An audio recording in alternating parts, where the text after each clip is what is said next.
Hello, I am Jody Wolf. You're watching EXPOZ. Today, March 30, 2011, and it's 11:43 p.m. Birmingham, Alabama. Today's topic, dreams, visions, sons and daughters.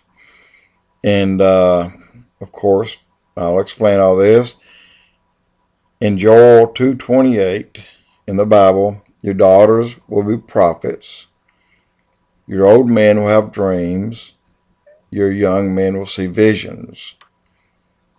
And Acts 2, verse 17, in the last days, God says, I will pour out my spirit on all people. Your sons and daughters will prophesy. Your young men will see visions, and your old men will see dreams. And then we go to Daniel chapter 2, verse 31 through 43. In a nutshell, Daniel interpreted a dream for Nebuchadnezzar back in his day, and the dream was about the end times. The things Daniel told Nebuchadnezzar about his dream is actually what's going on today. It's coming true right now. Part of it did at that time, and part of it was meant for the end days, in which he explained to Nebuchadnezzar, these will happen in the end days, but your part happens soon.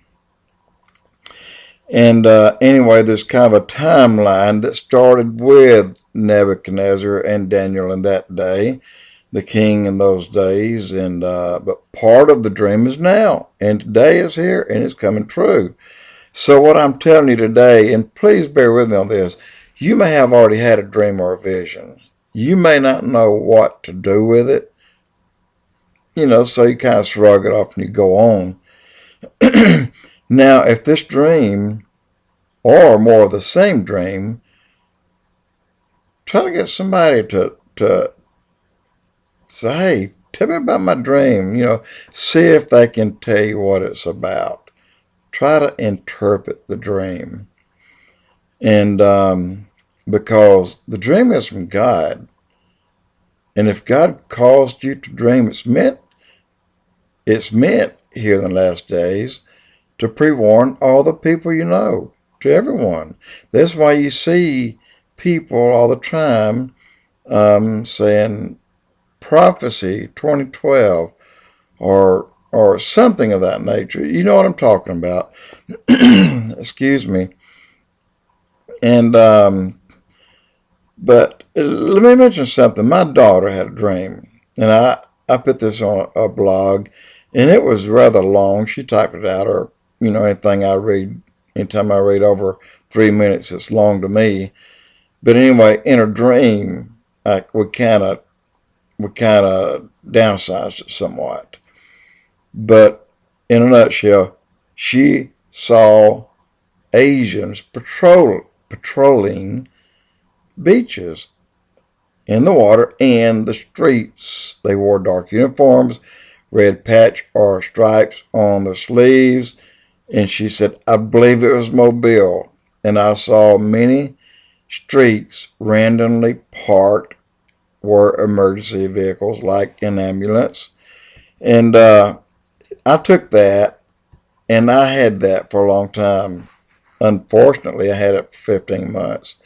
But I posted this blog on my site 3 days before the quake hit Japan. 3 days. Now, it was a dream/vision, and everything was correct that she had, but it was not Mobile. And when you take Google Earth and look at Japan, where the nuclear facilities are, and then look at Mississippi, look at Mobile, look at Louisiana, and look around Corpus Christi, you kind of see a lot of things that look similar. So whether that's what she saw and just said it looks like Mobile, in any case, she pegged the dream, except she had the location wrong. And so now this is a dream, and the end result is I believe we are in near the end times mentioned in Revelations. And then I'll tell you about my dream, or one I had, that I flew. And I believe that I left here and just took off, and I flew millions of light years. And when I stopped, now it's like I stopped on my own. I didn't stop because someone stopped me, but because I saw like a giant city, awesome, beautiful, large, and still far away, but yet I'm looking upon it. And I couldn't stop looking at it because the peace, the beauty, and even though it seemed 100 miles away, it was lit up, but I didn't see a sun. And of course, I found out later, which I already knew, but God is the light. When we get to heaven, we'll need no sun, we'll need no moon. And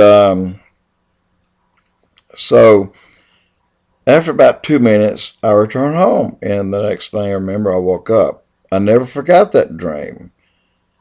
And I have flown, and I kind of like it, several times, but not there again. I haven't seen that anymore. And but in several books of the Bible, 1 Corinthians 14:22, for example, talks of speaking in tongues. In order to do so, you must have someone who can interpret, like Daniel revealed the dream for King Nebuchadnezzar. He was the interpreter. And so let's get on about somebody speaking in tongues. Is it evidence that it's a sign? I'm sorry, it is evidence that it's a sign, not always, that God's coming. Usually it's a message for a church. It could be local, but at the same time, it could have a very vital meaning that would affect you and I if we would listen to it or hear it, or if they documented it. In most cases, they never do. So,